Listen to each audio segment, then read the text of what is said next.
Kak Abang, dekat tangan Alia ada dua jenis kerusi tak sekarang ni. Kalau Kak Abang nak tengok kerusi apa dekat tangan Alia ni, Kak Abang kena stay dalam video Alia sampai habis.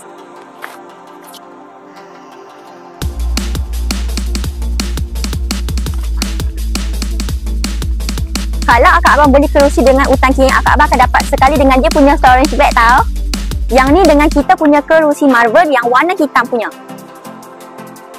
Ni pula kerusi Marvel yang warna kakis punya.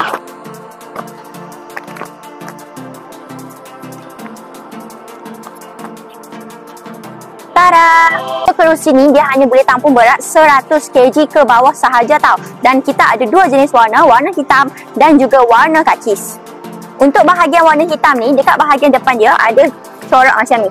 Dan untuk dekat bahagian belakang pula, dia macam ni Kak Abang.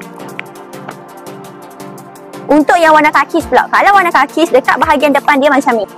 Tapi kalau dekat bahagian belakang dia pula macam ni. Untuk kerusi kita ni, kita ada armrest untuk Kak Abang letak bahagian tangan Kak Abang dekat sini. Kita akan sertakan sekali dengan dia punya cup holder. So, sambil-sambil lepak Kak Abang nak simpan air, bahagian armrest ni pun boleh, tak ada masalah. Untuk material kita punya kain kerusi Marvel kita ni ialah Oxford fabric tau. Dia tak mudah koyak dan tak mudah tertetas. Dan bahagian kaki dia pula kita pakai besi stainless steel. Dia tak mudah reput dan juga karat.